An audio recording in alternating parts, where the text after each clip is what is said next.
there's an unbelievably powerful story about a man who disappeared. He went missing. And the wife heard about this and she was horrified. What happened to my husband? She sent out search parties. She called the police. And at a certain point, they realized that this man wasn't coming home. At a certain point, they realized he's been gone for this long. Who knows what happened? He probably passed away. And the wife, her entire world was shattered.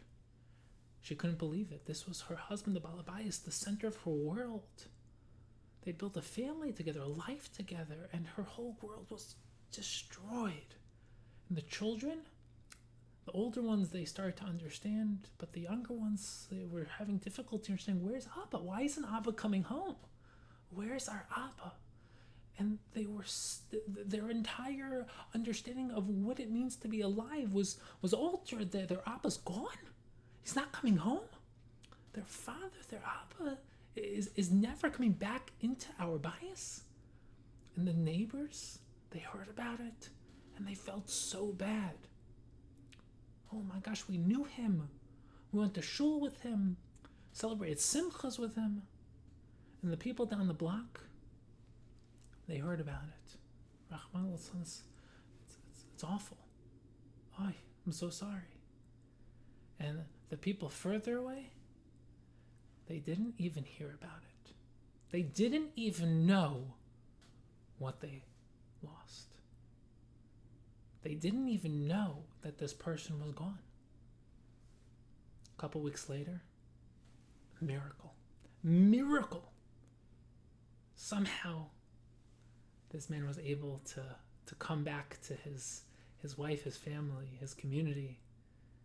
Crazy story, you'll never believe it. Baruch Hashem, everything went well. He was saved, everything went back to normal.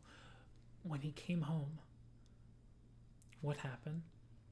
The wife, oh my gosh, my husband, my world, the center of my existence is back.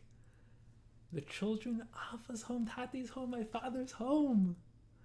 The neighbors, the friends, oh my gosh, Baruch Hashem, we were so worried, we're so happy to hear that. The people down the block, they heard about it. The people farther away, they didn't even hear about it. And Tisha B'Av is very much like this. Because what is Tisha B'Av?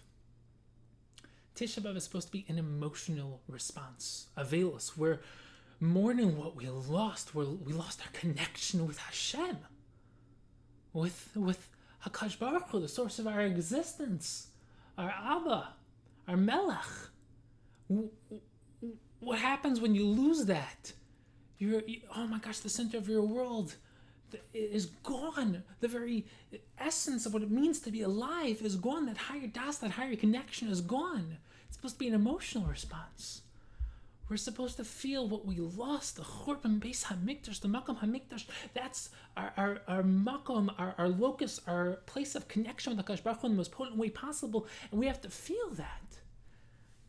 But many of us, we're not the wife in that story. We're not the children. Maybe we're the neighbors. Maybe we're the people down the block. Maybe we're even the people far away who don't even know what happened. And every single year, we try to tap into what this means, the Churban Beis HaMikdash, Tisha B'Av. And every year we struggle, because you can only feel the loss if you recognize what it is that you lost. For example, someone unfortunately loses a limb, loses an arm. Their whole life, they remember what it feels like to have an arm. They see people with arms, they're like, oh, I want to have an arm again. Maybe one day there's zochah to actually get another arm. But if someone is born without an arm, and for some reason they're on an island by themselves, they never see someone with an arm, they don't realize what they're missing because they don't even think it's possible to have an arm. And we were born in a world without a Beis HaMikdash. We don't know what it means to live in a world without a Beis HaMikdash. We don't recognize what we lost. And that's the hardest part of Tisha B'Av, is not being the person who's down the block, who heard about it, not being the person who's farther away. We don't even know what we lost. And the real achrayus, the real purpose, the real mission that we have is we have to figure out how to feel the pain of Tisha B'Av. Because if you don't feel the pain, you can't feel the joy when it comes back. And if you want to be the neighbors, the friends, if you want to be the children, you want to be the spouse, you want to be in love with Hashem in that way that you really feel the loss. And there are 3 ways to do it. Number 1 is you have to make Jewish history your story. You have to become a part of this story, not an observer, not someone who is simply existing in the world. Now you have to attach yourself to Jewish history. Make it your story.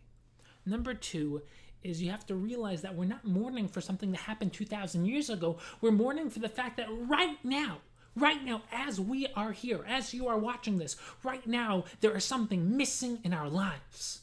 We are missing a deeper connection to HaKadosh Baruch Hu. We are missing a deeper level of awareness. We are missing something powerful, missing the Makam HaMikdash, the Beis HaMikdash. We are missing something existentially in who we are. There is something missing. And number 3, we have to delve deeper into what it means to be in a world with and without the Beis HaMikdash. Delve into the deeper ideas of the Beis HaMikdash, of Nevuah, of what we are missing, because the only way you can really appreciate the pain of what we're missing and appreciate the joy of when it comes back is if you devote time, effort, and energy to delving deeper into these topics. And that's our real goal.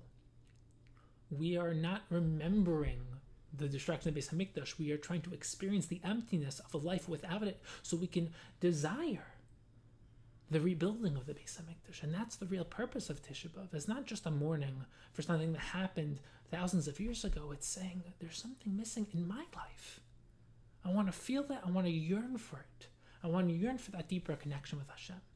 So my bracha is that we should not be the person who hasn't heard about it, not even be the person down the block, not even be the neighbors, but work to become the children in that story, to the spouse in that story, to really feel what was lost, so that when HaKadosh Baruch Hu comes back, so to speak, when Yemos HaMashiach, when we rebuild the Beis HaMikdash, we will really be able to feel the true joy of rebuilding that true, deep, existential connection with HaKadosh Baruch Hu.